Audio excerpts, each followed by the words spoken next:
Bonsoir Béatrice, camarade militante, membre et sympathisant du SDF, bienvenue à Espace Politique. La rédaction de votre programme ce soir est allée dans la région de l'Ouest, département des Bamboutos, arrondissement de Bacham, où une population aux abois cherche vainement leur chef, et notre invité de ce soir vient de cette localité, Reine Momo Micheline. Bonsoir. Bonsoir Monsieur Alima. Vous êtes l'épouse du roi des Bagans, Sa Majesté Joseph Momo. Oui, Monsieur Alima. Bienvenue à cet espace. Merci. Vous traînez avec vous un volumineux dossier où l'on peut lire et entrevoir, entre autres chefs d'accusation, séquestration, prise d'otages, confiscation de biens, torture, menaces de mort, terrorisme domestique, faux et usage de faux et j'en passe. Un parfait arsenal d'un coup d'État traditionnel, un calvaire que vivent les populations de Bagan. Pouvez-vous nous dire exactement qu'est-ce qui se passe à Bagan? Oui, Monsieur Alima.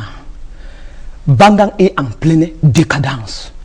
Parce que le faux roi Momo Joseph de Bangan a refusé de vendre une partie de son patrimoine et un titre de chef de deuxième degré à un député, fils du groupement Bangan, qui est d'ailleurs même du RDPC, pour sa candidature aux élections sénatoriales de 2013.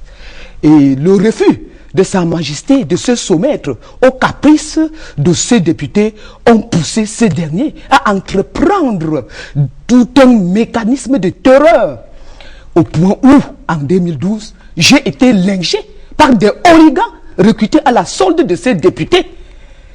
Et tout ceci en présence de mon mari, le roi Momo Joseph, et devant une foule de plus de 500 personnes, parmi lesquelles le commandant des brigades. Ma maison a été détruite.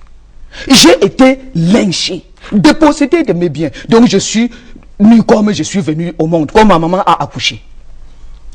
Et comme ça, mes enfants également ont été battus copieusement, chassés de la cour, abandonnés sans suivi scolaire et autres. Tout ce qu'un enfant peut mériter de ses parents. Ah, j'ai parlé avec les plaies dans les yeux. Monsieur Alima, vraiment. Et comme ça, à cette même année, en 2012, Sa Majesté aussi, le faux de Bangan, a été dépossédé de ses biens, de sa femme chérie que je suis, de ses enfants.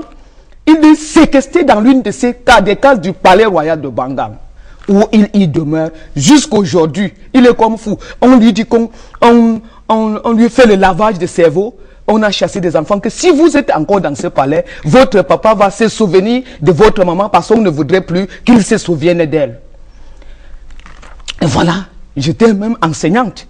Aujourd'hui, je n'enseigne plus à cause de cette insécurité qui règne autour de moi. J'ai été affecté abusivement.